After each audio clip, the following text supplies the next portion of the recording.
paz do Senhor Jesus, que Deus abençoe a sua vida, que Deus abençoe sua casa, que Deus abençoe a sua família. Eu sou o pastor Wagner Alves e estou aqui para trazer uma palavra de Deus para o seu coração.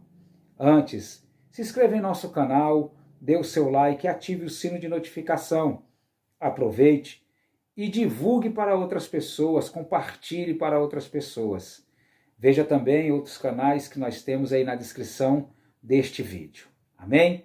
A palavra de Deus para o seu coração, para os nossos corações, encontra-se no livro de Salmos, de número 1, verso de número 3, que diz assim: pois serão como árvore plantada junto a ribeiros de águas, cujo fruto dá na estação própria, a folha não murcha, e tudo quanto faz prosperará. Amém? Texto maravilhoso, um texto magnífico, um texto de envergadura grandiosa e de bênçãos relativamente extensas. Porém, precisamos entender que esse texto é uma promessa, é uma impetração das bênçãos de Deus para as nossas vidas. Tomamos posse dela, abraçamos ela com todas as nossas forças. Porém, nós temos que analisar o seguinte: eu só posso compreender estas bênçãos e entender esse verso a partir do primeiro verso e do segundo verso. O primeiro verso nos dá uma orientação essa que nós precisamos levar em consideração. Ele diz: bem-aventurado é o homem que não anda segundo o conselho dos ímpios, não se detém no caminho dos pecadores e nem se assenta na roda dos escarnecedores. Antes o seu prazer está na lei do Senhor, e na sua lei medita de dia e de noite. Amém? Lido o verso 1, lido o verso 2, nós podemos aplaudir o verso 3 de pé. Mas veja bem, quais são os pré-requisitos, quais são as exigências que Deus faz para que eu possa ser próspero, ou tudo que eu fizer, ou tudo que eu pôr a mão, ser abençoado ou seja abençoado. Primeiro ponto é que nós temos algumas restrições segundo a palavra. Primeira restrição está no verso 1.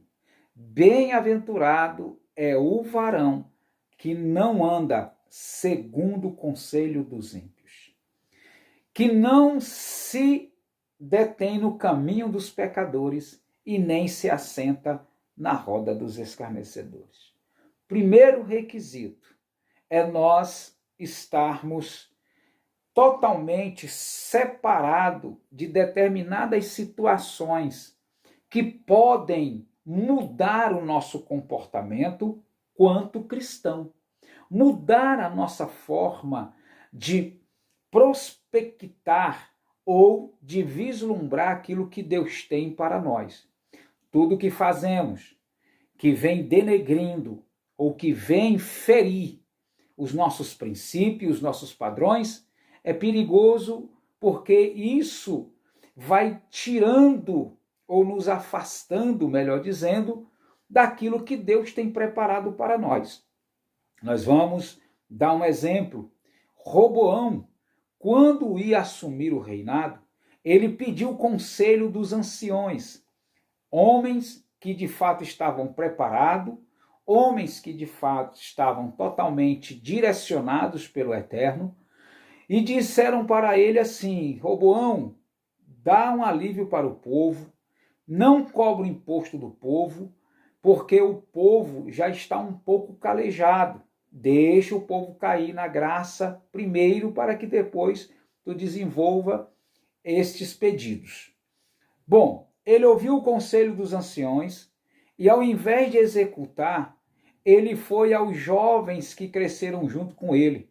E como você já sabe, ele deu ouvido, preferiu ouvir o conselho dos jovens que cresceram com ele do que dos anciões. Então veja bem, quando isso aconteceu, que ele deu vazão, quando ele deu mais razão ao conselho dos jovens, o reino que já estava com uma ruptura, o reino que já estava em declínio, ele conseguiu destruir, conseguiu rachar, dividir o reino naquela época, por ter dado ouvido aos jovens que cresceram com ele. Então, quando nós queremos obter bênçãos, quando nós queremos obter vitória, nós vamos a Provérbios que diz assim: aquele que ouve o conselho tem vitória, mas o tolo sempre desprezará. Então, os requisitos que Deus nos exige é justamente esses três, do verso 1. Bem-aventurado o varão que não anda segundo o conselho dos ímpios.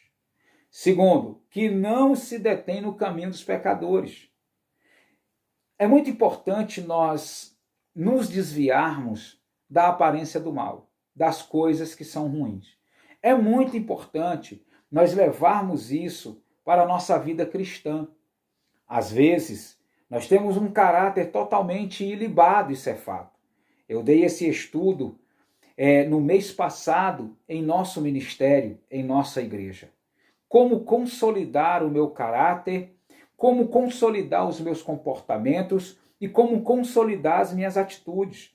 A pessoa pode ter o comportamento totalmente ilibado, mas os seus comportamentos ou as suas atitudes não condizem com este caráter. O caráter dela está bem, mas os comportamentos, muitas das vezes, deixam dúvidas que não eram para ser deixadas. Então é muito importante nós levarmos isso para a nossa vida cristã. E o terceiro pré-requisito é justamente nós não nos assentarmos na roda dos escarnecedores. Pessoas que escarnecem do evangelho, pessoas que escarnecem uma das outras, pessoas que escarnecem de tudo, e ali o cristão no meio desse escárnio. Nós devemos, é claro que nós não devemos ser radicais, nós não precisamos ser pessoas radicais, mas é óbvio, quando nós detectarmos, quando nós observarmos, quando nós discernirmos que aquilo está sendo já está fugindo, já está fora do padrão, já está totalmente escarnecedor, a gente tem que sair do meio, a gente tem que se afastar. Por quê? Porque senão nós seremos semelhantes. E a Bíblia diz que nós devemos ser o quê? O sal da terra e a luz do mundo. Amém? Louvado seja Deus. O quarto pré-requisitos para que nós sejamos prósperos, abençoados, que nós estejamos encaixados no verso 3, é justamente meditar na lei do Senhor de dia e de noite. Meditar na palavra do Senhor. Estar em contato com Deus. De que forma? Orando e lendo a sua palavra, buscando a sua palavra. Então eu deixo para você esta meditação. Não deixe que nada tire aquilo que Deus já reservou para você. Porque se eu fugir das coisas que me afastam de Deus, se eu fugir daquilo que me esfria, e muitas das vezes o inimigo, ele lança a setinha dizendo, não, mas isso não tem nada a ver. Ah, não, mas isso aí não importa. Queridos, nós precisamos nos achegarmos mais a Deus. Tiago disse, chegai-vos a mim, eu também me chegarei a vós. Então chegue-se mais a Deus. Porque o verso 3 diz, pois serão como árvore, plantado junto a ribeiros de água, o fruto dá na estação própria, a folha não murcha e tudo quanto faz prospera. Amém? Quer ser próspero? Então siga esses 4 pré-requisitos. Esses 4 pré-requisitos lhe dará condições suficientes para que você vislumbre, para que você tenha uma cosmovisão daquilo que Deus reservou para você. Que Deus abençoe sua vida, que Deus abençoe a sua casa. E não esqueça de se inscrever em nosso canal para que você receba as notificações também, né? Aí, ativando o sino, para que você receba os nossos vídeos, tá bom? E nós deixamos aí alguns canais, né? O canal da nossa obreira Cássia, em nome de Jesus Cristo, a Cassiane, que Deus abençoe. Então você pode visitar o canal da nossa irmã Cassiane, o Café Teológico, Amém? Em nome de Jesus Cristo. Um grande abraço e até o próximo vídeo, se Deus quiser.